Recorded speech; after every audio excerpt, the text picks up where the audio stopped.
1 சாமுவேலின் புஸ்தகம் 3ஆம் அதிகாரம் 10வது வசனத்தை வாசித்து இன்றைக்குள்ள வேத சத்தியத்தை தியானிப்போம். 1 சாமுவேலின் புஸ்தகம் 3ஆம் அதிகாரம் 10வது வசனத்தை வாசிக்க கேட்போம். அப்பொழுது கர்த்தர் வந்து நின்று முன்போல சாமுவேலே சாமுவேலே என்று கூப்பிட்டார். அதற்கு சாமுவேல், சொல்லும், அடியேன் கேட்கிறேன் என்றான். இன்றைய தலைப்பு வேத பாட கூட்டத்துக்கு அடியேன். கர்த்தருடைய பிள்ளைகளுடைய லைஃப்பில் அடியேன் என்கிற வார்த்தை ஒரு ஆசீர்வாதமான அனுபவத்தை கொண்டு வரக்கூடியதாக இருக்கிறது. அடியேன். இங்கே சாமுவேலை ஆண்டவர் இரவு நேரத்திலே கூப்பிடுகிறார். 3 நேரம் கூப்பிட்ட பிற்பாடு தான் ஏலி அவருக்கு நல்ல ஒரு விளக்கத்தை சொல்லி அனுப்பி வைக்கிறாங்க. ஆண்டவர் தான் உன்னை கூப்பிடுறாங்க, அதனால் ஆண்டவர் உன்னை கூப்பிடும்போது நீ ஆண்டவர்கிட்ட, ஆண்டவரே சொல்லும், அடியேன் கேட்கிறேன், சொல்லும், அடியேன் கேட்கிறேன் என்று சொல் என்றான் அப்படின்னு 9வது வசனத்தில் சொல்லியிருக்கு. நல்ல அருமையாக ஏலி அங்கே ஒரு வார்த்தையை சாமுவேலுக்கு சொல்லி கொடுக்குறாங்க. அந்த வார்த்தையை அப்படியே அவர் கை கொள்கிறார். கர்த்தாவே சொல்லும், அடியேன் கேட்கிறேன். இன்றைக்கெல்லாம் இந்த அனுபவங்களில் நம்ம ஜனங்களை பார்க்கறது ரொம்ப கஷ்டம். அடியேன் என்று சொல்லி ஆவிக்குரிய ஜீவியத்திலும் சரி எழுத்தின்படியும் தேவனுக்கு தங்களை அடியேன் என்று சொல்லி ஒரு அடிமையாய் ஒப்பு கொடுக்கிற வாழ்க்கை மிக குறைவாக காணப்படுகிறது. யாரெல்லாம் அடியேன் என்று சொல்லி தங்களை சில சந்தர்ப்ப சூழ்நிலைகளிலே கீழ்ப்படுகிற அனுபவத்திலே ஒப்பு கொடுத்தார்களோ அவள் யாரெல்லாம் என்று சொல்லி தியானித்து அவர்களுக்கு என்ன ஆசீர்வாதங்கள் கிடைத்தது அப்படிங்கிறத இன்றைக்கு தியானி. தேவனுடைய பிள்ளைகள் நம்முடைய வாழ்க்கையில் இந்த வார்த்தையின் அனுபவம் இருக்குமானால் நமக்கு என்ன ஆசீர்வாதங்கள் கிடைக்கும் அப்படின்னு ஒரு வேத வகுப்பு. முதலாவது இந்த வேத பகுதிக்கு நாம் எடுத்துக்கொள்ளுகிற நபர் 2 சாமுவேலின் புஸ்தகம் 9ஆம் அதிகாரம் 6-7 வசனத்தை வாசிக்கும் போது, 2 சாமுவேலின் புஸ்தகம் 9ஆம் அதிகாரம் 6-7 வசனத்தை வாசிக்கும் போது வாசிப்போம். சவுலின் குமாரனாகிய யோனத்தானின் மகன் மேவிபோசேத் தாவீதினிடத்தில் வந்தபோது முகங்குப்புற விழுந்து வணங்கினான். அப்பொழுது தாவீது, மேவிபோசேத்தே என்றான். அவன், இதோ அடியேன் என்றான். இதோ அடியேன் என்று சொல்லி மேவிபோசேத்து சொல்லுகிறான். அநேக விதத்தில் அந்த மேவிபோசேத்து ஒரு ஆசீர்வதிக்கப்பட்ட ஒரு நல்ல குணாசீலங்கள் உள்ள ஒரு மனிதனாய் காணப்பட்டிருக்கிறார். ஒரு காலெலாம் கொஞ்சம் நல்ல ஒரு சப்பானியான அனுபவம். ஆனாலும் அவன் யோனத்தாண்டி மகனாக இருந்ததுனால அவனுக்குள்ள ஒரு சில நல்ல அனுபவங்கள் இருந்திருக்கு. தாவீது ராஜா யோனத்தானின் நிமித்தம் சவுலின் குடும்பத்தில் தயவு பெறத்தக்கவன் ஒருவன் உண்டோ என்று கேட்டபோது, இப்படி மேவிபோசேத் என்கிற ஒரு 2 காலும் கீழே விழுந்ததுனால சப்பானியான ஒரு பையன் இருக்கிறான், ஒரு ஆள் இருக்குது அப்படின்னு சொன்ன உடனே தாவீது ராஜா அழைத்து வர சொல்கிறாங்க. வந்தபோது வேதத்தில் வாசிக்கும்போது மேவிபோசேத்தே அப்படின்னு கூப்பிட்ட உடனே அடியேன் ஐயா அப்படிங்கிற ஒரு அனுபவத்தில் அவன் சொல்கிறான். அடியேன் சொல்லுங்க அப்படின்னு கூப்பிட்டீங்களா அப்படின்னு அடியேன் அப்படின்னு ஒரு வார்த்தையை சொல்கிறான். மேவிபோசேத்துக்கிட்ட நல்ல கேரக்டர்ஸ் சிலது நிறைய நல்லா இருந்திருக்கு. அடியேன் என்கிற வார்த்தை சிலர் அதாவது என்ன சொல்லலாம், ஒரு சும்மா ஒரு பாசாங்கா சொல்லுவாங்க, காரியம் ஆகிறதுக்காக சொல்லுவாங்க. அப்போ இந்த மேவிபோசேத்து சொன்னது அப்படி கிடையாது. அவனை குறித்து ஒரு சின்ன ஒரு ஸ்டடி, பைபிள் ஸ்டடியாக இருக்கிறதுனால இன்றைக்கி கொஞ்சம் சொல்லிட்டு போகலாம் அப்படின்னு நினைக்கிறேன். முதல்ல அவன்கிட்ட பாருங்கள், அவனை தாவீது அழைத்து அனுப்பும் போதே அவனுக்கு ஒரு கீழ்ப்படிதல் இருந்திருக்கு. 5வது வசனத்தை வாசித்து பார்த்தீங்கன்னா வாசிங்க. அப்பொழுது தாவீது ராஜா அவனை லோதேபாரில் இருக்கிற அம்மியேலின் குமாரனாகிய மாகீரின் வீட்டிலிருந்து அழைப்பித்தான். சவுலின் குமாரனாகிய யோனத்தானின் மகன் மேவிபோசேத் தாவீதினிடத்தில் வந்தபோது அழைப்புக்கு கீழ்ப்படுகிற ஒரு தன்மை அவன்கிட்ட இருந்துச்சு. அடியேன் என்று சொல்லக்கூடியவருடைய வாழ்க்கையில் தேவனுடைய அழைப்புக்கு கீழ்ப்படுகிற ஒரு தன்மை இருக்கும். அல்லது அடியேன் என்கிற வார்த்தைக்கு கீழ்ப்படுகிற ஒரு தன்மை உள்ள இருக்குது. இப்போ சொல்லலாம், ஆண்டவர் கூட ஒரு ஓமையில் மூத்தவனை பார்த்து திராட்சை தோட்டத்துக்கு ஆண்டவர் சொல்லுவார், அவன் போகலம்மா, நான் திருப்பி மனஸ்தாவப்பட்டு போயிடுவான். இளையவன்ட்ட சொன்னால் போகிறேம்மா, போக மாட்டான். இப்போ நம்முடைய லைஃப்பில் ஆராய்ந்து பார்க்கணும். இன்றைக்கி நம்மளும் ஆண்டவரே நான் நமக்கு அடிமை, உங்களுக்கு அடிமை, உங்களுக்கு அடிமை, அடியேன் அப்படின்னு சொல்லுவோம்.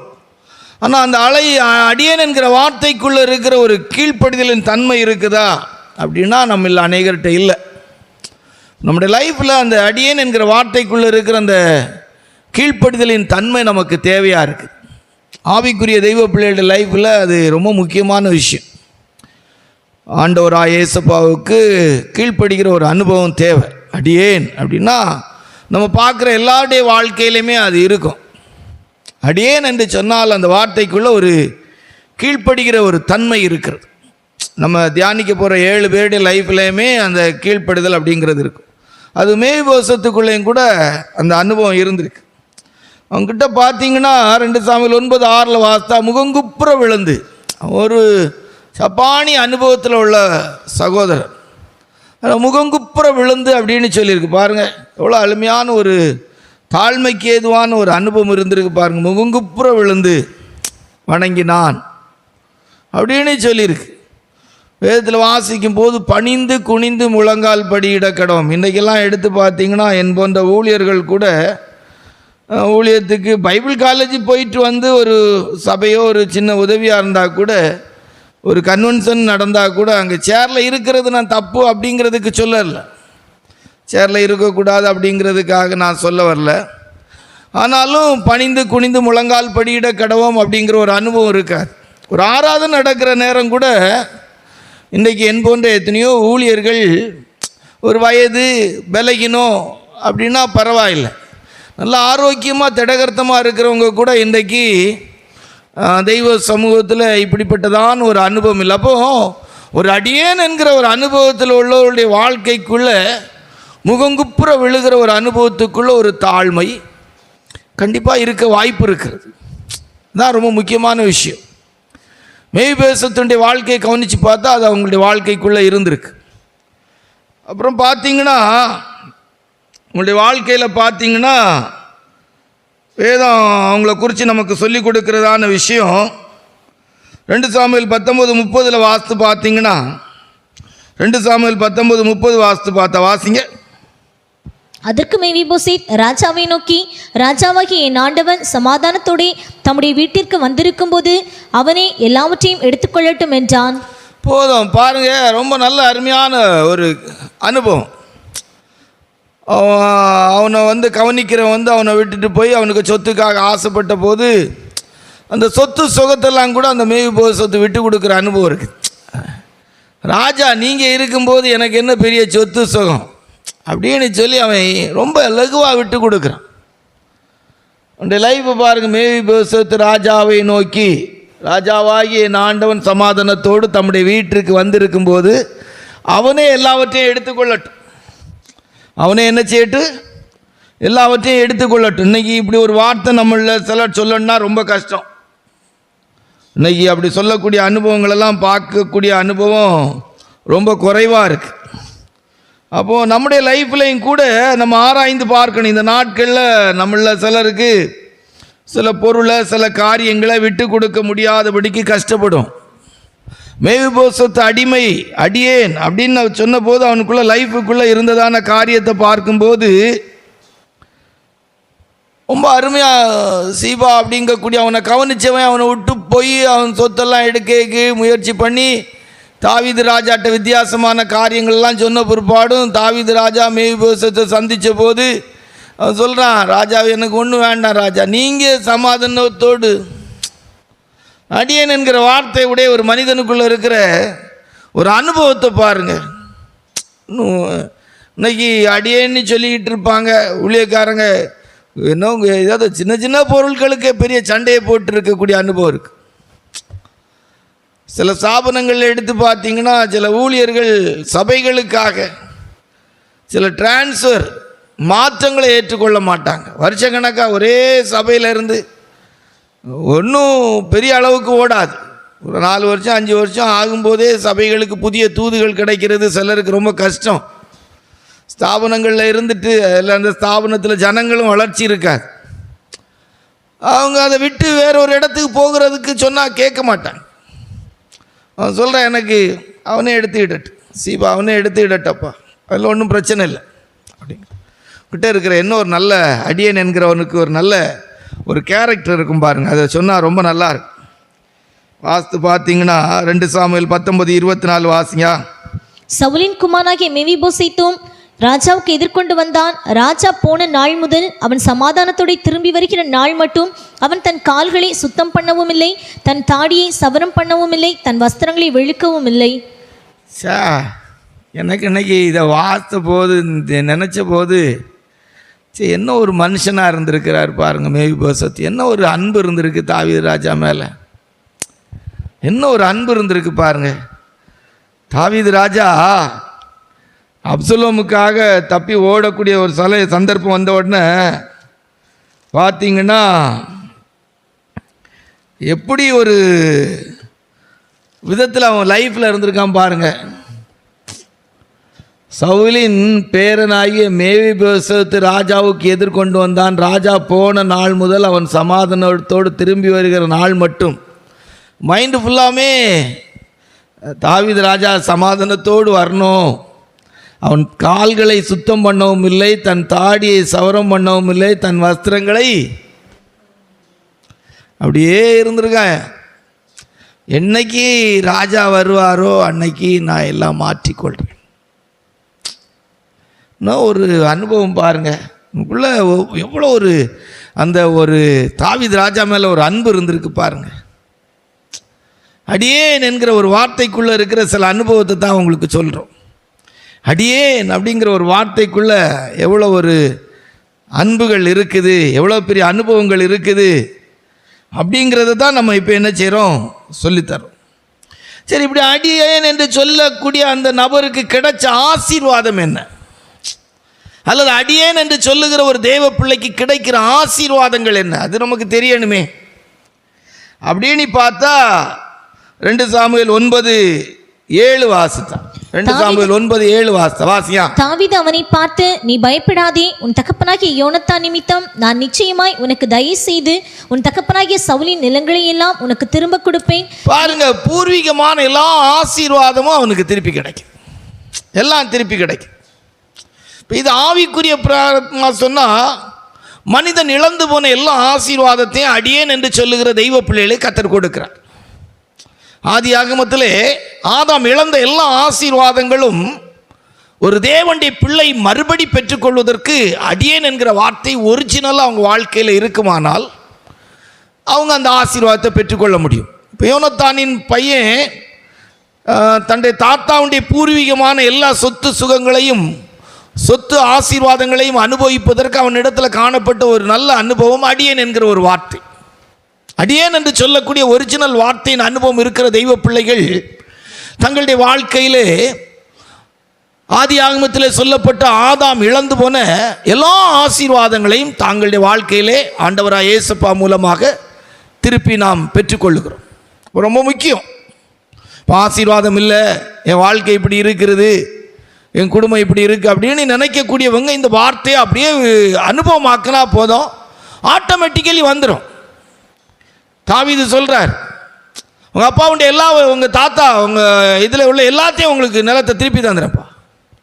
2 வேதத்தில் வாசிக்கும் போது 2 சாமுவேல் 9:7 வசனத்தை வாசித்தா, 2 சாமுவேலின் புஸ்தகம் 9 7-10 வாசித்தா வாசிங்க. தாவீது அவனை பார்த்து, நீ பயப்படாதே, உன் தகப்பனாகிய யோனத்தான் நிமித்தம் நான் நிச்சயமாய் உனக்கு தயவு செய்து உன் தகப்பனாகிய சவுலின் நிலங்களை எல்லாம் உனக்கு திரும்ப கொடுப்பேன். நீ என் பந்தியில் நித்தம் அப்பம் புசிப்பாய். ஆமா, என் பந்தியில் ஏன் கூட சாப்பிடுவாப்பா, என் பந்தியில் நித்தம் நீ பந்தி இருப்பா. பாருங்க எவ்வளோ பெரிய ஆசீர்வாதம் பாருங்க. தேவனோடு பந்தி இருக்கிற ஒரு அனுபவம். இங்கே தாவீதை நிழலாட்டமாக எடுத்து நம்ம இந்த வார்த்தையை கொண்டு வரும்போது ஆண்டவரோடு பந்தி இருக்கிற ஒரு அனுபவம், இவ்வளோ பெரிய ஒரு மேன்மை பாருங்க. தேவனோடு. புதிய ஏற்பாட்டில் இதை ஒரு ஆபோஜன பந்தி அப்படிலாம் சொல்லலாம். ஆனாலும் பொதுவாக இதை நார்மலாக சொன்னால் ஏசப்பாவோடு நெருங்கி இருக்கிற அனுபவம். இன்றைக்கு சமஸ்த இஸ்ரவேலருக்கும் ராஜாவாக இருக்கிறார். ஆனால் அவருடைய பந்தியில் தாவீதோடு கூட உட்கார்ந்து சாப்பிடக்கூடிய ஒரு சிலாக்கியம் அன்றைக்கு மேவிபோசத்துக்கு கிடச்சிது. நம்முடைய லைஃப்லையும் அடியேன் என்கிற ஒரிஜினலான உண்மையான ஒரு வாழ்க்கையின் அனுபவம் இருக்குமானா ஆண்டவரோடு ஏசப்பாவோடு இருக்கிற ஒரு வாழ்க்கையின் அனுபவம் நமக்கு கிடைக்குது. அவரோடு பந்தி இருக்கிற ஒரு அனுபவம் கிடைக்குது. இன்னும் ஒரு காரியத்தை உங்களுக்கு முக்கியப்படுத்திட்டு போவோம். 2 சாமுவேலின் புஸ்தகம் 21:7 வாசித்தா. 2 சாமுவேல் 21:7 வாசித்தா. 2 சாமுவேல் 21:7 வாசியா. ஆனாலும் தாவீதும் சவுலின் குமாரனாகிய யோனத்தானும் கர்த்தரை கொண்டு இட்ட ஆணையின் நிமித்தம் ராஜா சவுலின் குமாரனாகிய யோனத்தானின் மகன் மேவிபோசத்தை தப்ப விட்டு. பாத்தீங்களா, மரணத்துக்கு தப்புகிறோம், மரணத்துக்கு தப்புகிறோம். இது ஒரு நல்ல மேன்மை. அடியேன் என்கிற வார்த்தை உடையவர்கள் மரணம் என்கிற பிரிவுக்கு தப்புகிறோம். ஆத்மாவின் மரணத்துக்கு தப்பி 2ஆம் மரணமாகிய அழிவுள்ள அந்த பாதாளத்தின் நரகத்தின் அனுபவத்துக்கு தப்புவிக்கப்படுகிறோம். எழுத்தின்படியே இந்த மேவிபோசத்து என்கிற ஒரு மனிதன் அடியேன் என்கிற வார்த்தையை உபயோகப்படுத்துகிறது நிமித்தமாக அவனுடைய வாழ்க்கையிலே இந்த ஆசீர்வாதம் அவனுக்கு கிடைக்கிறது. அந்த 9:7 வாசித்தால் அதில் ஒரு வார்த்தை சொல்லியிருக்கும், பயப்படாதே. வாசிங்க. தாவீது அவனை பார்த்து, நீ பயப்படாதே, நீ பயப்படாதே. எல்லாவித பயத்துக்கும் நாம் நீங்களாக்கப்படுகிறோம். கர்த்தர் எல்லா பயத்துக்கும் நீங்களாக்கி ரட்சித்தார். இன்றைக்கு மனுகுலத்தின் மத்தியிலே காணப்படுகிற மிகப்பெரிய ஒரு வேதனையான ஒரு காரியம் பயம். அநேகர் அதை ஒத்துக்கொள்ள முடியலை, அநேகர் அதை அறிக்கை செய்ய முடியலை. ஆனால் அவருடைய வாழ்க்கையில் இருக்கிற மிகப்பெரிய தோல்வி ஆனாலும் சரி, வியாதியிலிருந்து மீட்கப்பட முடியாத அனுபவம் ஆனாலும் சரி, அவர்கள் எதிர்கொள்ள முடியாத ஒரு பிரச்சனையின் காரியமாக இருந்தாலும் சரி, அதற்கெல்லாம் பின்னால் இருக்கிற ஒரு விஷயம் என்னன்னா பயம். அங்கு தாவீது அங்கு மேவிபோசத்தை பயப்படாதே. அடியேன் என்கிற ஒரு மனிதனுக்கு தேவன் கொடுக்கிற ஒரு நல்ல சத்தம், பயப்படாதே.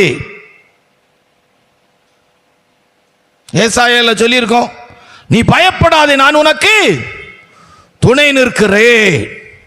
பயப்படாதே. மரணத்தை கண்டு பயப்பட வேண்டாம், வியாதியை கண்டு பயப்பட வேண்டாம், பாவத்தின் வல்லமையை குறித்து பயப்பட வேண்டாம், சாத்தானை குறித்து பயப்பட வேண்டாம், உலகத்தின் வஞ்சகமான வஞ்சிக்கக்கூடிய மாயையின் காரியங்களை குறித்து பயப்பட வேண்டாம். நமக்கு எதிராக இருக்கிற சத்துருக்களாகிய மனிதர்களுடைய போராட்டங்களை, மனிதர்களுடைய காரியத்தை குறித்து பயப்பட வேண்டாம். நமக்கு நாமே பிரச்சனையாயிருக்கிற காரியங்களை குறித்து பயப்பட வேண்டாம். நான் உனக்கு துணை நிற்கிறேன். இப்போ மேவிபோசத் இதோ அடியேன் என்று சொன்ன வார்த்தையின் அனுபவத்தில் பெற்றுக்கொண்ட ஆசீர்வாதத்தையும் பார்த்தோம். இரண்டாவது அடியேன் என்று சொன்னது யார்? 1 சாமுவேலின் புத்தகம் 3ஆம் அதிகாரம் 10வது வசனத்தை வாசித்தோம். 1 சாமுவேல் 3:10. ஒவ்வொரு அந்த நபரையும் இப்படி நம்ம விளக்கி போனோமானா வேத பாட கூட்டம் முழுதும் இன்றைக்கு முடிக்க முடியாது. அதனால இனி உள்ள பகுதிகளெல்லாம் கொஞ்சம் சுருக்கமாக உங்களுக்கு சொல்றோம். வாசியா. அப்பொழுது கர்த்தர் வந்து நின்று முன்போல சாமுவேலே சாமுவேலே என்று கூப்பிட்டார். அதற்கு சாமுவேல், சொல்லும் அடியேன் கேட்கிறேன் என்றான். சொல்லும் அடியேன் கேட்கிறேன், சொல்லும் அடியேன் கேட்கிறேன். இவருடைய லைஃப்பில் சின்ன பையன் அவங்களுக்கு ஏலி தாத்தா சொல்லி கொடுத்த வார்த்தை, அல்லது ஏலி என்கிற தெய்வ மனுஷன் சொல்லி கொடுத்த வார்த்தை, ஆண்டவர் தான் உன்னை கூப்பிடுறாரு, கர்த்தாவே சொல்லும் அடியேன் கேட்கிறேன் அப்படி சொன்ன இந்த வார்த்தை அவர் சொன்னதுனால அவருக்கு கிடைச்ச ஆசீர்வாதம் அப்படின்னா, இந்த வார்த்தையை சொல்கிற அவருடைய லைஃப்பை எடுத்து பார்த்தீங்கன்னா ரொம்ப ஆச்சரியமாக இருக்கு. அதை எடுத்து சொன்னால் இப்போ அது ஒரு பெரிய இதாக இருக்கும். அந்த நம்ம பார்த்தீங்கன்னா 12ஆம் அதிகாரத்தில் அவருக்கு சாட்சி ஒன்று இருக்கும் பாருங்க. அந்த சாமுவேல் தீர்க்கதரிசி அவங்களுடைய சாட்சியை பார்த்தீங்கன்னா ரொம்ப நல்லா இருக்கு. அவருடைய வாழ்க்கையின் அனுபவத்தை குறித்து பார்த்தீங்கன்னா அவர் சொல்கிற விஷயம், அந்த அடியன் என்கிறவருடைய வாழ்க்கையில் இருக்கிற ஒரு பெரிய அனுபவம் சாட்சி அப்படின்னா 1-2 வார்த்தை சொல். 23வது வசனத்தை வாசிங்க. நானும் உங்களுக்காக விண்ணப்பம் செய்யாதிருப்பேனாகில் கர்த்தருக்கு விரோதமாக பாவம் செய்கிறவனாயிருப்பேன். அது எனக்கு தூரமாயிருப்பதாக. நன்மையும் செவ்வையுமான வழியை நான் உங்களுக்கு போதிப்பேன். அடியேன் என்கிறவங்க மற்றவங்களுக்காக ஜெபிப்பாங்க. அடியேன் என்கிறவங்க சாமுவேல் நியாயம் விசாரித்து வர்ற நாட்களிலே அப்படின்னு எழுதியிருக்கும். காரியங்களை விசாரித்து அறிந்து ஜெபிக்கிற மனிதன். நானும் உங்களுக்காக விண்ணப்பம் செய்யாதிருப்பேன் ஆகில் பாவம் செய்கிறவனாயிருப்பேன். கர்த்தருக்கு விரோதமாய் பாவம் செய்கிறவனாயிருப்பேன். அப்ப அடியேன் என்கிற ஒரு தேவனுடைய பிள்ளையுடைய லைஃப்ல ஜெபம் பண்ணாம தூங்க முடியாது, ஜெபம் பண்ணாம வாழ்ந்து கொள்ள முடியாது. யோசேப்பு கர்த்தருக்கு விரோதமாய் பாவம் செய்வது எப்படின்னு சொல்லி அங்க சொல்றாரு. இங்க இவர் சொல்றாரு, நான் ஜெபம் பண்ணாம இருந்தா கர்த்தருக்கு விரோதமா பாவம் செய்றேன். சும்மா ஏதோ கடமைக்கான ஒரு ஜெபம் அல்ல, உண்மையாய் ஒரு ஜெபம். ஆவிக்குரிய தெய்வ பிள்ளைகளுடைய வாழ்க்கையில் அடியேன் என்கிறவருடைய வாழ்க்கை எப்படி இருக்கும் அப்படிங்கிறது தான் இப்போ நம்ம என்ன செய்கிறோம், தியானித்து கொண்டிருக்கோம். அவர் சொல்வார் பாருங்க, ரொம்ப அருமையாக இருக்கும். அதில் பார்த்தீங்கன்னா அவர் உங்ககிட்ட இருந்து நான் ஒன்றை கூட எடுத்ததில்லை அப்படின்னு சொல்லி சொல்லுவார் பாருங்க. வாசிங்க பார்ப்போம், 3வது வசனம், 12:3 வாசிங்க. இதோ இருக்கிறேன், கர்த்தரின் சந்நிதியிலும் அவர் அபிஷேகம் பண்ணி வைத்தவருக்கு முன்பாகவும் என்னை குறித்து சாட்சி சொல்லுங்கள். நான் யாருடைய எருதை எடுத்துக்கொண்டேன், யாருடைய கழுதையை எடுத்துக்கொண்டேன், யாருக்கு அநியாயம் செய்தேன், யாருக்கு இடுக்கண் செய்தேன், யார் கையில் பரிதானம் வாங்கி கொண்டேன், கண்சாடையாயிருந்தேன், சொல்லுங்கள். அப்படியுண்டானால் அதை உங்களுக்கு திரும்ப கொடுப்பேன் என்றான். பார்த்தீங்களா, அடியேன் என்கிற வார்த்தை உடையவங்க யாருடையதையும் எதையும் அநியாயமாக வாங்கவோ சேர்த்து வைக்கவோ மாட்டாங்க. என்ன ஒரு சாட்சி! இன்றைக்கெல்லாம் இந்த அனுபவத்துக்கு என் போன்ற ஊழியர்களெல்லாம் எப்படி நின்று பிடிப்பாங்கன்னு தெரியல, எப்படி நின்று பிடிப்பாங்கன்னு தெரியல. எவ்வளவோ பொய் சொல்லி சேர்த்துக்கிட்டு இருக்கிற ஊழியக்காரங்க இருக்கிறாங்க, பொய் சொல்லி ஜனங்கள்கிட்ட கறந்துக்கிட்டு இருக்கிற ஊழியக்காரங்க இருக்கிறாங்க. அவர் சொல்கிறாரு, கர்த்தரின் சந்நிதியிலும் அவர் அபிஷேகம் பண்ணி வைத்தவருக்கு முன்பாகவும் என்னை குறித்து சாட்சி சொல்லுங்கள். நான் யாருடைய எருதை எடுத்துக்கொண்டேன், யாருடைய கழுதை எடுத்துக்கொண்டேன், யாருக்கு அநியாயம் செய்தேன், யாருக்கு இடுக்கண் செய்தேன், யார் கையில் பரிதானம் வாங்கி கொண்டு கஞ்சாடை ஆயிருந்தேன், சொல்லுங்கள். கொடுக்குற ஜனங்களுக்கு அனுசரித்து பிரசங்கம் பண்ணுறவங்க இருக்கிறாங்க.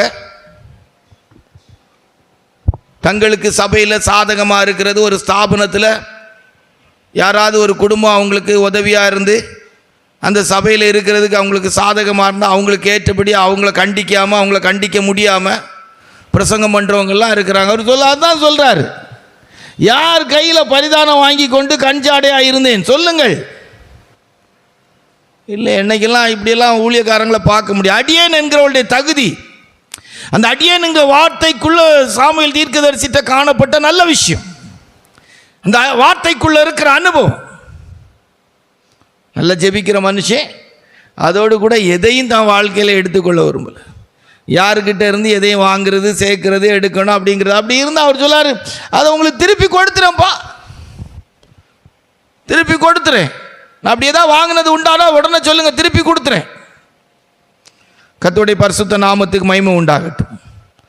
இந்த அடியேன் என்கிற வார்த்தை சொன்ன சாமுவேல் தீர்க்கதரிசி கிடைச்ச ஆசீர்வாதம் என்ன? அது ரொம்ப முக்கியமான விஷயமாச்சு, ரொம்ப முக்கியமானதாச்சு.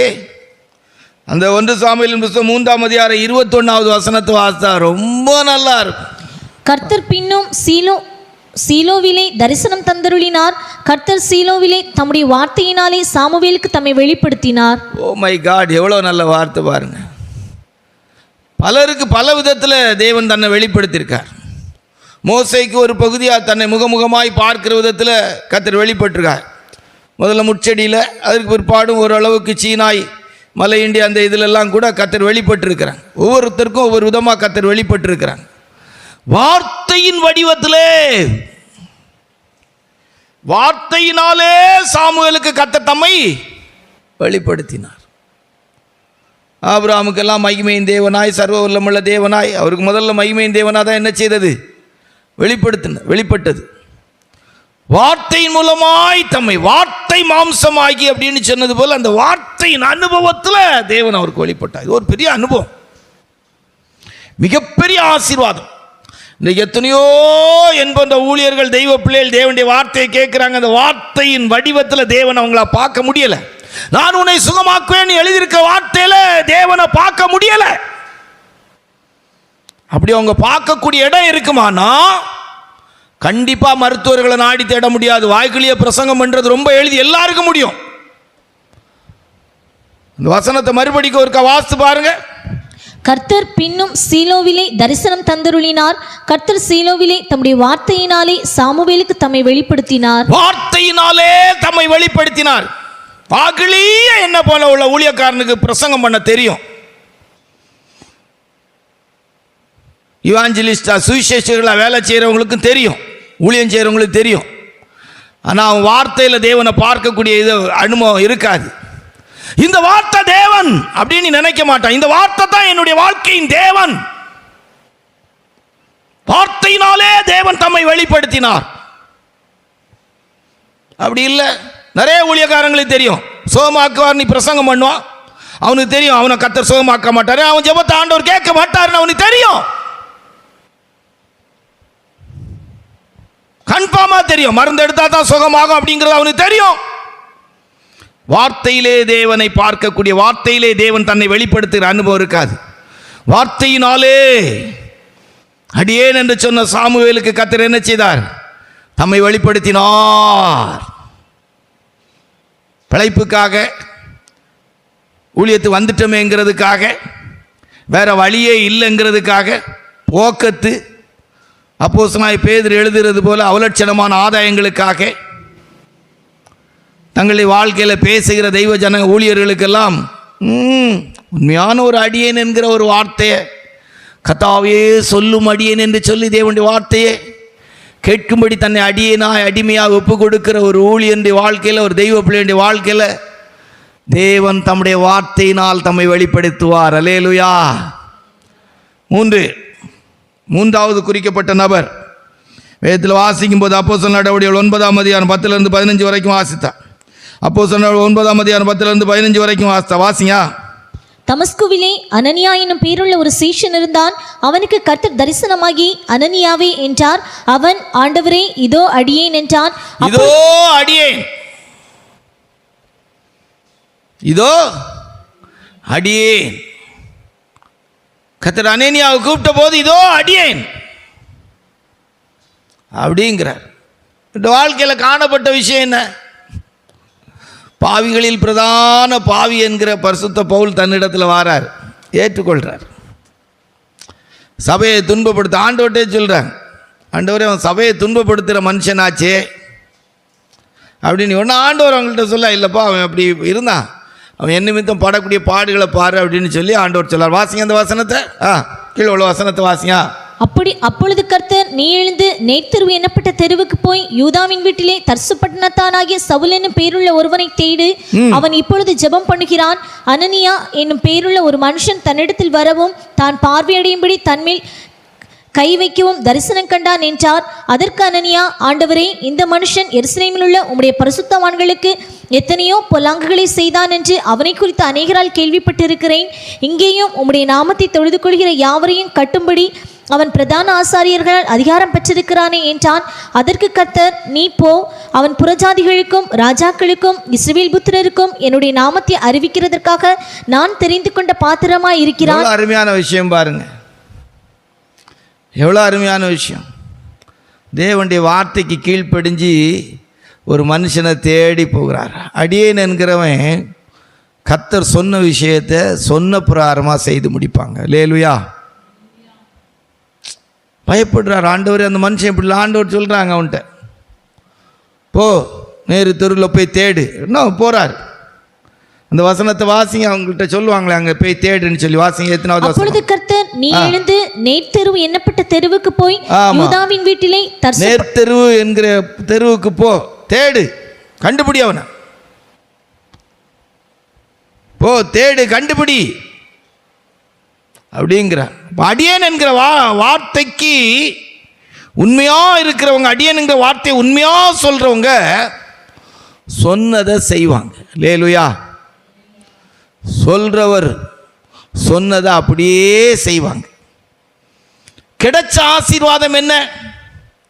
அன்றைக்கு அனேனியா தேடி ஒரு மனுஷனுக்கு பாவ மன்னிப்புக்கு ஏதுவாக நல்லா ஜெபம் பண்ணி கைகளை வைத்து கண்களை திறந்து ஞானஸ்தானம் கொடுத்து ஒரு ஊழியக்காரரை மாற்றிட்டு வந்ததுனால இன்றைக்கு புதிய ஏற்பாட்டு காலத்தில் ஏறக்குறைய 14 நிருபங்கள் எழுதி புதிய ஏற்பாட்டு சபை என்று சொல்லக்கூடிய புதிய ஏற்பாட்டு காலத்து கர்த்தருடைய வருகைக்குரிய ஜனங்கள் வாழ்வதற்கும் ஊழியம் செய்வதற்கு ஏற்ற விதத்தில் கர்த்தருடைய வார்த்தைகள் வெளிப்படுவதற்குரிய மனுஷனை கர்த்தர் அபிஷேகம் பண்ணும்படியாய் அல்லது அந்த மனுஷனை கர்த்தருக்கென்று வேறு பிரிக்கத்தக்கதாய் கர்த்தர் உதவி செய்தார். அல்லேலூயா.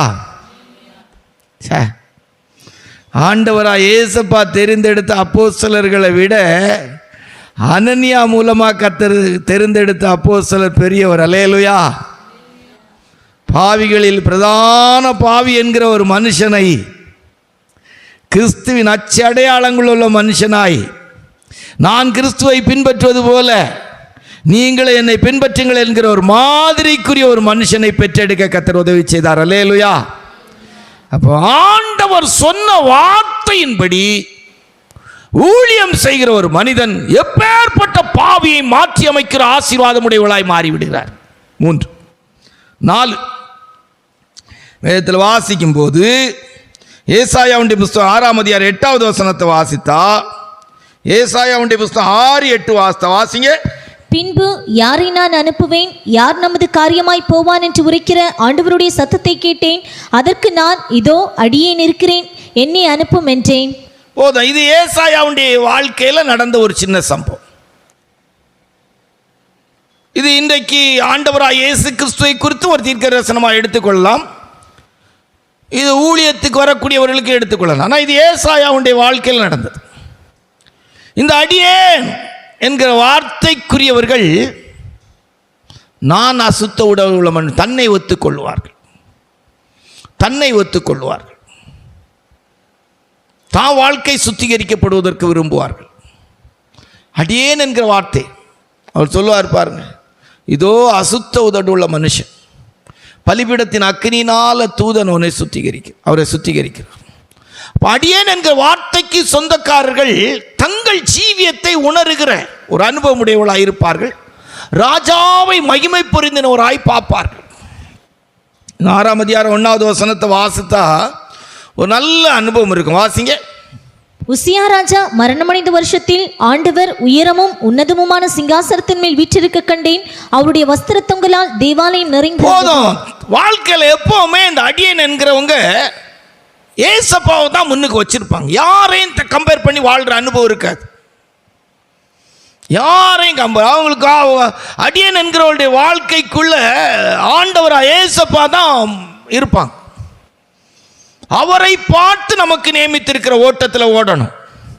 வேற யாரையும் கம்பேர் பண்ண மாட்டாங்க. வேற யாரையும் தனக்கு முன்பாக வைத்து தங்களுடைய வாழ்க்கையில் ஓடுறதுக்கு முயற்சி பண்ண மாட்டாங்க. அடியேன் என்கிற வார்த்தைக்கு சொந்தக்காரர்கள், ஒரிஜினலாக அந்த வார்த்தைக்குரியவர்கள் வாழ்கிற வாழ்க்கையின் அனுபவம் ஏசப்பாவை தான் முன்னுக்கு வச்சிருப்பாங்க. ராஜாவாய் அவர் மட்டும்தான் தங்களுடைய வாழ்க்கையில் மேன்மை, அவர் மட்டும்தான் தங்களுக்கு உன்னதமான அனுபவத்துக்குரிய. இதனால என்ன கிடைச்சது?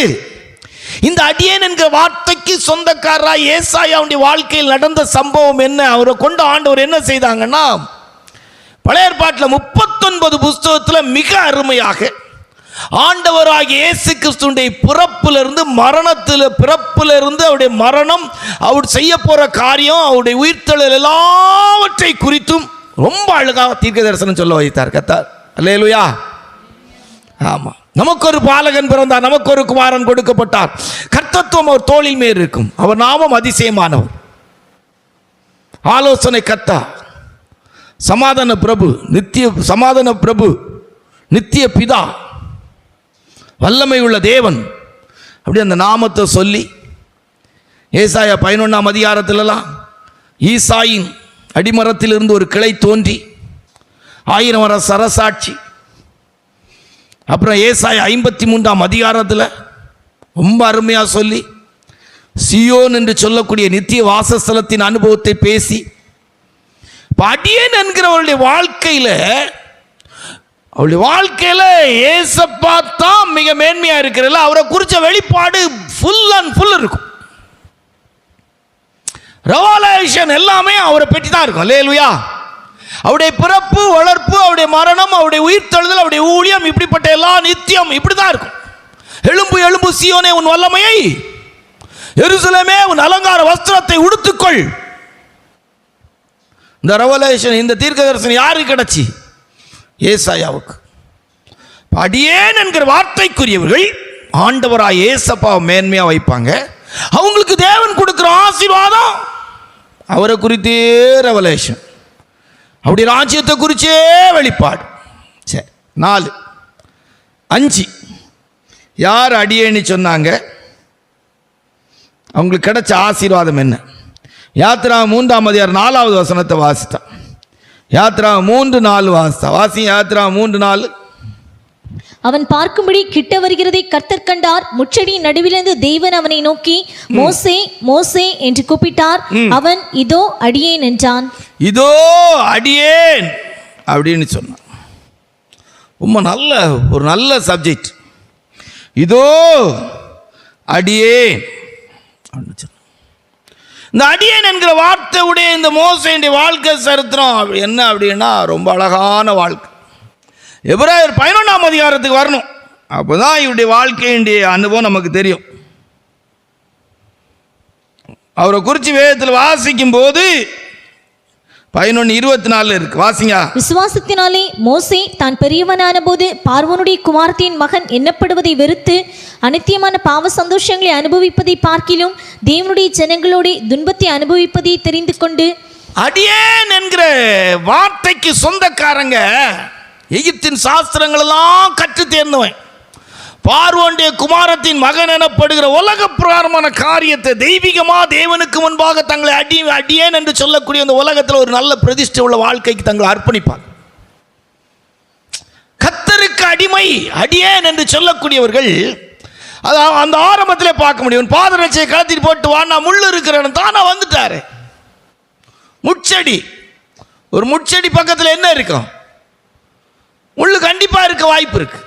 ஆனால் ஒரு பாதரட்சையை கலத்தி போட்டு வந்துட்டாங்களே, எதையும் கலற்ற முடியும் அப்படிங்கிறது தான் வேதம் நமக்கு சொல்லிக் கொடுக்கு. அடியேன் என்கிறவருடைய வாழ்க்கையில் எதையும் கலற்ற முடியும், எதையும் விட முடியும், எதையும் வெறுக்க முடியும். தான் படித்த படிப்பின் அனுபவத்தை வெறுக்க முடியும், வேலையை வெறுக்க முடியும். அப்படிதான் அந்த மார்க்கத்துக்குள்ள வந்தாங்க, அப்படிதான் அந்த மார்க்கத்தில் ஊழியம் செய்தாங்க. அடியேன் என்கிறவர்கள் எதையும் லகுவா வெறுக்க முடியும். பார்வோனுடைய குமாரத்தின் மகன் எனப்படுவதை வெறுத்து அநித்தியமான பாவ சந்தோஷங்களை அனுபவிப்பதை பார்க்கிலும் உலக பிராரம நனக நட்டு ஆடம்பரத்தின் காரியங்கள் எல்லாம் இலகுவா சிற்றின்பான்னு சொல்லியிருக்கு. லேகுவா விட முடியும். அடியேன் என்கிற வார்த்தைக்கு உண்மையா வாழ்றவங்க, அந்த வார்த்தைக்கு உண்மையான அனுபவம் உள்ளவர்கள் வாழ முடியும். இன்னைக்கு அதை பார்க்கறது ரொம்ப கடினமா இருக்கு. தெய்வ ஜனங்களோடு சந்தோஷப்படுவதை தெரிந்து கொண்டார். அப்படித்தானே எழுதியிருக்கு. அப்படியே எழுதியிருக்கு. அந்த வாசனை எப்படியா எழுதியிருக்கு? தெய்வ ஜனங்களோடு சந்தோஷத்தை அனுபவிப்பதை, துன்பத்தை அனுபவிப்பதையா? துன்பத்தை அப்படியே எழுதியிருக்கு. பரவாயில்ல. நான் என்ன தெய்வ ஜனங்களோடு டூர் போவதை விரும்புவார், அப்படி தெரிந்து கொண்டார் அப்படின்னு எழுதியிருக்கு. துன்பத்தை அனுபவிப்பதை தெரிந்து கொண்டார், எடுத்துக்கொண்டார். அல்லேலூயா. ஒரு நிறைய பொருள் இருக்கு, உங்களுக்கு எது வேணா ஒன்று அதை தெரிஞ்சுக்கிட்டாங்க, எனக்கு இது வேணும் அப்படிங்கிறத எடுத்துக்கொண்டார். அல்லேலூயா. ஆமாம், நம்ம லைஃப்பெல்லாம் யோசித்து பாருங்க. மாலை இந்த வேத பாட கூட்டத்தில் நம்முடைய ஜீவியத்தை ஆராய்ந்து பாருங்க. இவ்வளோ ஜனங்கள் இருக்கிறீங்க, எத்தனை பேர் இந்த அனுபவத்தில் இருக்கிறீங்கன்னு ஆராய்ந்து பாருங்க. துன்பத்தை தெரிந்து கொண்டவங்க யாராவது இருந்தால் ஒரு கையை வைத்திருங்களாம் பார்ப்போம். இந்த ஊழியத்துக்கு வந்தது நான் துன்பத்தை தெரிந்து கொள்வதற்காக ஊழியத்துக்கு வந்தேன். நீங்கள் துன்பத்தை தெரிந்தெடுக்காட்டாலும் துன்பப்படுத்தாமல் இருந்தால் போதும். சிலுவையை சுமக்காட்டாலும் சிலுவை எடுத்து சிலம்பாடாமல் இருந்தீங்கன்னா போதும். சரி, கிடைச்ச ஆசீர்வாதம் என்ன? அது ரொம்ப முக்கியமில்ல. கிடைச்ச ஆசீர்வாதம் என்ன அப்படின்னா நிறைய இருக்கு. நிறைய சொல்லலாம். மோசே கிடைச்சது முகமுகமாக ஆண்டவரை பார்க்குற அனுபவம், 40 நாள் புசியாமலும் குடியாமலும் அந்த மலையிலேருந்து இறங்கி வரும்போது முகம் ஒரு வாடலா சாவுக்குறாக்கியா அப்படி தானே இருந்துச்சு. புசியாமலும் குடியாமலும் ஒரு 40 நாள் இருந்துட்டு வரும்போது என்ன ஒரு பெரும் தலைவன் என்கிற அனுபவத்தில் ஏறக்குறைய 6 லட்சம் புருஷர்கள் அழகாக நடத்திட்டு போகிறாரு. தேவனுடைய வல்லமையின் கோலாய் அப்படி எகிப்தில் வாதைகளை வச்சு பார்வோனையும் அந்த ஜனத்தையும் ஒரு வதச்சி செங்கடலில் அழித்து சொல்லிகிட்டே போகலாம். எழுதிக்கிட்டே இருக்க வேண்டியதான் நீங்கள் இந்த வேத பாட கூட்டத்தில் மோசேயை பற்றி. அப்படி ஒரு புகை காடான அனுபவம் எப்படி இருந்திருக்கு. என்ன 40 நாள் வச்சு 3 தடவைக்கு மேலே போயிருப்பாருன்னு 3 தடவைகிட்ட போயிருக்காங்கன்னு நினைக்க. யோசித்து பாருங்க. நம்ம ஆட்கள் இப்போ என் போன்ற ஊழியர்களெல்லாம் 40 நாள் புசியாமல் குடியாமலுன்னா ஒரு இடத்துல கொண்டு வச்சுட்டு கீழே பெட்டி வச்சுட்டு ரெடியாக இருக்கணும். 2வது மேக்சிமம் கயரை கட்டி இழுக்கும் போதே பெட்டியில் வச்சு தான் இழுக்க வேண்டியது இருக்கும். செத்து போகல ஆள் மேலே போகும்போது வாடையாகி போகும். என் போன்ற ஊழியர்கள்லாம் புசியாமலும் குடியாமலும் அப்படிம்பாங்க. உபவாசம்னு நாங்கள் ஊழியம் செய்த டிபிஎம் ஸ்தாபனத்திலெல்லாம் ஒரு பாஸ்லாம் வருத்தப்பட்டிருக்கார். உபவாசம் வைக்காமல் இருந்தால் நல்லாயிருக்கும், உபவாசம் வைக்கிறதுனால காம்பளானும் சாத்துக்குடியும் கலக்கிற காசுக்கு சோத்தாக்கி போட்டுடலாம் அப்படின்னு. அதாவது சாப்பிட்டு உடம்பு பெருகிறத விட இந்த உபவாசம்னு சொல்லி சாத்துக்குடி ஜூஸும் காம்பளானும் புரோட்டீன் எக்ஸும் குடிச்சே உடம்பு பெருசாயிரும். யோசித்து பாருங்க. 40 நாள் அப்படி உண்மையாக அந்த உபவாசத்தில் இருந்துட்டு அவர் வெளியே வரும்போது அந்த அடியேனுங்கிற வார்த்தைக்கு சொந்தக்காரருடைய முகம் அப்படி ஒரு பிரகாசமாக இருக்கு. அல்லேலூயா. என்ன எவ்வளவு சொல்லலாம். எபிரேயர்கள் 3ஆம் அதிகாரம் 5வது வசனம். சொல்லப்பட போகிற காரியங்களுக்கு சாட்சியாக மோசே பணிவிடைக்காரனாய் அவருடைய வீட்டில் எங்கும் உண்மை உள்ளவனாய் இருந்தான். பாத்தீங்களா, தேவனுடைய வீட்டில் ரொம்ப உண்மை உள்ள அடியன் என்கிறவங்க உண்மையா இருப்பாங்க. சொல்லிக்கிட்டே போலாம். எல்லாவற்றுக்கும் மேல ஒரு வார்த்தையை சொல்லி முடிப்போம்.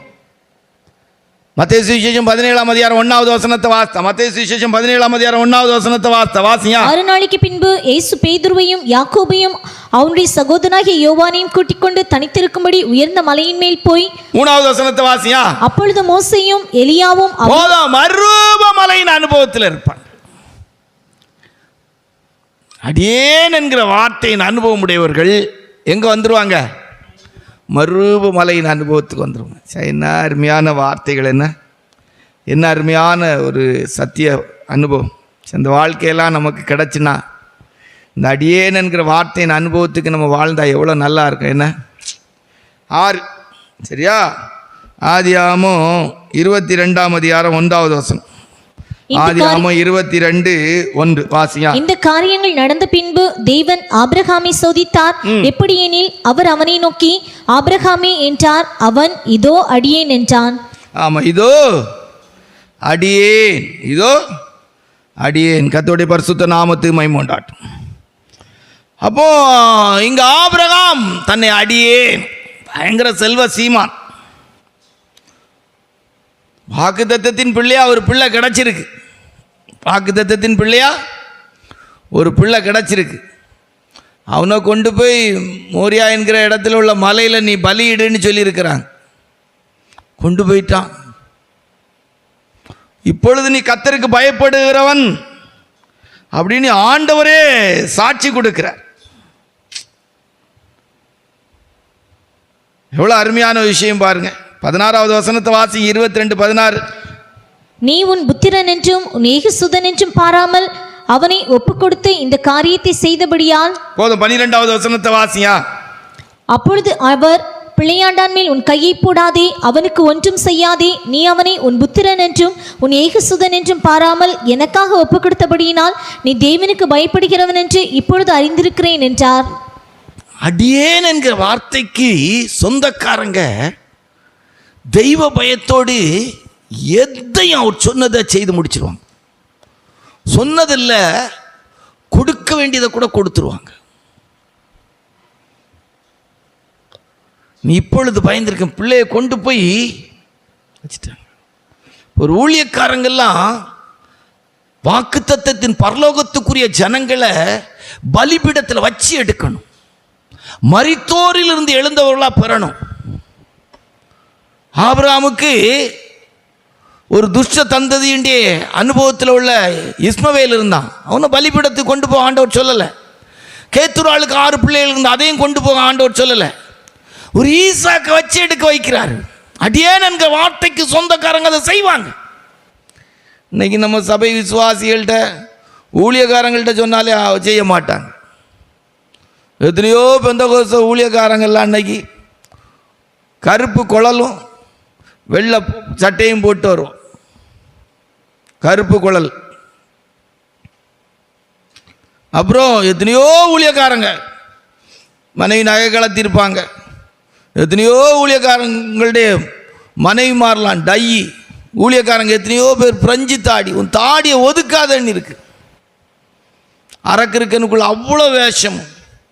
எத்தனையோ ஊழியக்காரங்க ஒரிஜினல் முடியே இல்லை. ஃபுல் பீட்டில் நின்று என்ன பழக்குறாங்க. என்ன கத்தருக்கு பயப்படுற பயம் இருக்கு? என்னத்தை ஒப்பு கொடுக்குறாங்க? தெய்வ பயம் இருக்குங்கிறத எப்படி சொல்ல முடியும்? வெறும் நகைக்களத்திலே மட்டும்தான் பைபிள் சொல்லியிருக்காக்கும். சிலர்லாம் போடுற கோட்டெல்லாம் என்ன விலை? ஏ அப்பா ஷூ. சில பாஸ்டர்ஸ்டே பிள்ளைகள் பிராண்டட் தான் யூஸ் பண்ணுவாங்க. ஓ பொய். அப்படியே கொண்டு போய் பலிபீடத்தில் வச்சான். ஆண்டவர் கொஞ்சம் தாமதிச்சிருந்தா அன்னைக்கும் வெட்டியிருப்பார். கர்த்தர் மறுபடி உயிரோடு எழுப்பி கொடுத்துருப்பாங்க. ஏன்னா பைபிளில் எபிரேயரில் அப்படி தான் சொல்லியிருக்கு. மரித்தோரிலிருந்து எழுப்பக்கூடியவர்னு தெரிஞ்சு தான் என்ன செய்தாராம் பலிபீடத்தில். ஏன்னா செத்த சரீரத்திலிருந்து ஒரு சந்ததியை உண்டாக்க முடியுமானால் ஆண்டவர் அதுக்கு முன்னால் ஒரு டெமோவாக ஏசப்பாவுண்டே மரணம் உயிர்த்தெழுதலை காட்டியிருந்தாங்க. அதனால தான் ஏசப்பா சொல்லும்போது சொல்லுவாங்க, ஆபிரகாம் என் நாளை கண்டு களி கூர்ந்தான். கிடைச்ச ஆசீர்வாதம் என்ன? நிறைய இருக்கு. ஆபிரகாமுக்கு கிடைச்ச ஆசீர்வாதம் என்னன்னா நிறைய இருக்கு. ஒன்னே ஒன்று தான் முக்கியப்படுத்திட்டு போகிறோம். புதிய ஏற்பாடு ஆரம்பிக்கிற மத்தேயு சுவிசேஷத்தின் முதல் வார்த்தை அவர் தான். வாசிய ஆபிரகாமின் குமாரனாகிய முதல் வேட் எப்படி? ஆதியிலே தேவன் வானத்தையும் பூமியையும். புதிய ஏற்பாட்டு மத்தேயு சுவிசேஷத்திலே ஆபிரகாமின் சந்ததியும். என்ன அருமையான தேவன் நம்முடைய தேவன். அடியேன் என்கிற ஒரு வார்த்தைக்குரிய மனிதர்களை எப்படி கனம் பண்ணி இருக்கிறார், என்ன செய்திருக்கிறார் பாருங்க. இந்த ஒரு வார்த்தை என் வாழ்க்கையில் உண்மையா இருந்தா நான் எங்க போயிடுவேன்னு நினைச்சு பார்க்கிறேன். இந்த மாலை வேளையில் என்ன ஆசீர்வாதம் கிடைக்கும். பழைய ஏற்பாட்டில் ஆதியிலே, புதிய ஏற்பாட்டில் ஆபிரகாமின் சந்ததி. பரலோகானி ஒன்ன சொல்லும் போது ஆபிரகாம் அடியிலே. அல்லேலூயா. எவ்வளவு பெரிய ஆசீர்வாதம் பாருங்க. அடியேன் என்று சொல்லக்கூடியவர்கள் ஏசப்பா கூட அவங்கள பார்த்து என் தகப்பனும் தாயுன்னு சொல்லக்கூடிய அளவுக்கு அவருடைய வம்ச வரலாறு எழுதப்படுறதுல முதல் வார்த்தையாக அவருடைய வார்த்தை வந்துடுது. அல்லேலூயா. சரி, அடியேன் என்று சொல்லக்கூடியதுக்கு நிறைய இருக்குது. ஆபிரகாமுட்டெல்லாம் கூடாரத்தில் குடியிருந்தா நம்ம எப்பவும் தெரியுது. 7வது காரியத்தை சொல்லி கூட்டத்தை முடிப்போம். 7 இந்த அடியேன் என்கிற வார்த்தைக்கு நம்ம எடுத்துக்கொண்டதான வசனம் லூக்கா சுவிசேஷம் 1ஆம் அதிகாரம் 38வது வசனம். அதற்கு மரியாள், இதோ நான் ஆண்டவருக்கு அடிமை, உம்முடைய வார்த்தையின்படி எனக்காக கிடவது என்றாள். அப்பொழுது தேவதூதன் அவளிடத்திலிருந்து போய்விட்டான். கர்த்தருடைய பரிசுத்த நாமத்துக்கு மகிமை உண்டாகட்டும்.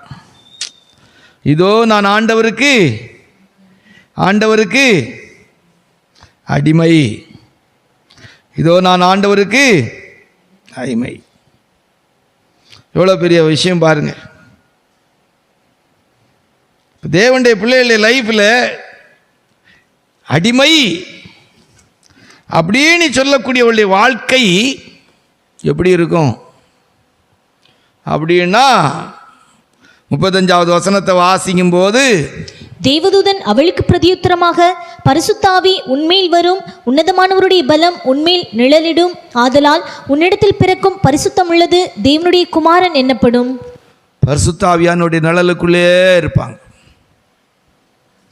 பரிசுத்தாவியானுடைய நிழலுக்குள்ளே இருப்பாங்க. ஒரு கன்னிகை கர்ப்பவதியாகி நீ வாஸ்து பார்த்தீங்கன்னா லூக்கா சுவிசேஷம் 1ஆம் அதிகாரத்தில் 27வது வசனத்தை வாசிங்க. தாவீதின் வம்சத்தானாகிய யோசேப்பு என்கிற நாமமுள்ள புருஷனுக்கு நியமிக்கப்பட்டிருந்த ஒரு கன்னிகையின் இடத்திற்கு தேவனாலே அனுப்பப்பட்டான். அந்த கன்னிகையின் பேர் மரியாள். 28 அவள் இருந்த வீட்டில் தேவதூதன் பிரவேசித்து, கிருபை பெற்றவளே வாழ்க, கர்த்தர் உன்னுடனே இருக்கிறார். அடிமை அப்படின்னு ஒப்பு கொடுக்கிறவருடைய வாழ்க்கையிலெல்லாம் பார்த்தா கிருபை பெற்றதான ஒரு வாழ்க்கை, ஒரு பரிசுத்தமான கன்னிகை நிறைய சொல்லலாம். மரியாளுடைய அனுபவத்திலிருந்து சொல்லும்போது அடிமையாக ஒப்பு கொடுக்குறாங்க. அன்னைக்கு உண்மையிலே அவங்க கர்ப்பவதி ஆன பிற்பாடு எவ்வளோ நிந்தைகள் அவமானங்கள் இருந்திருக்கும். எல்லாவற்றையும் ஏற்றுக்கொண்டாங்க. புருஷனுக்கு நியமிக்கப்பட்டிருக்கு. எங்க ஒரு கல்யாணம் என்கேஜ்மெண்ட் வரைக்கும் போயிருக்கு. கல்யாணத்துக்கு நிச்சயதார்த்தம் முடிஞ்சாச்சு அப்படின்னு சொல்லலாம். நியமிக்கப்பட்டாச்சு. யோசேப்புக்கு தான் மரியாள்னு சொல்லி இங்கே யார்கிட்டையா இப்படி ஆண்டவர் சொன்னார்னு வைங்களாம். இங்கே இருக்கிற இந்த சகோதரிட்ட ஆண்டவர் ஒரு என்கேஜ்மெண்ட் முடிஞ்ச காலத்தில் இப்படி சொன்னார்னா ஏற்றுக்குவீங்களா சிஸ்டர்? ஏற்றுக்குவீங்களா? ஒரு தூதன் ராத்திரி தோன்றி இல்லை பகல்லே எப்பவும் தோன்றி இப்படி நீங்கள் கர்ப்பவதி ஆகி ஒரு குமாரனை பெறணும் அப்படின்னு சொன்னால் ஏற்றுக்குவீங்களா? மாட்டாங்களா? நான் ஒரு உலகத்தானால் பிள்ளையை பெற்றெடுக்க விரும்பும்போது அப்படி தானே சொல்லணும். என்ன ஏற்றுக்க மாட்டாங்களே. நான் ஒரு அனுபவம் பாருங்கள். கிருபை பெற்றவளே வாழ்க. நமக்கு இருக்கிற கிருபையெல்லாம் என்ன கிருபைன்னு சொல்கிறது? அல்லேலூயா. நம்ம கிருபை கிருபை கிருபை கிருபை கிருபை கிருபைன்னு சொல்கிறோம்.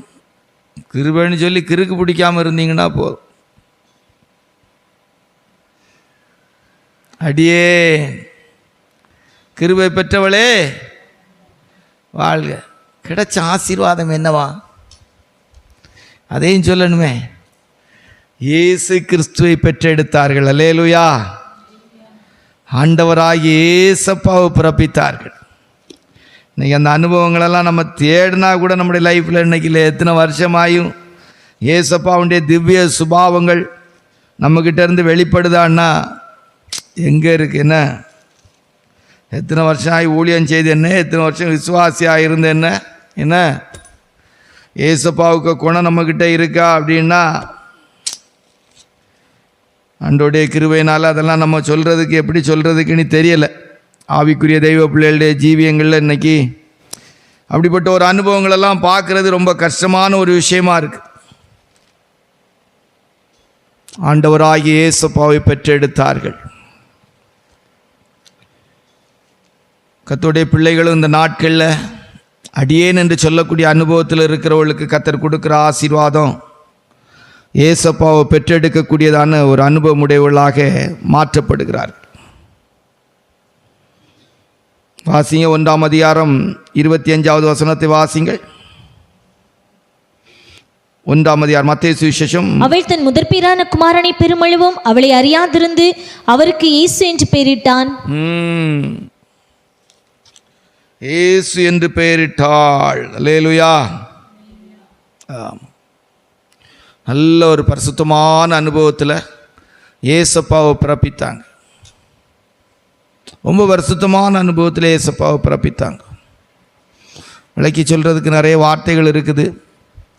இப்போ அடியேன் என்று சொல்லக்கூடியவர்கள் தங்களுடைய வாழ்க்கையிலிருந்து கிறிஸ்துவை மட்டும்தான் வெளிப்படுத்துவாங்க.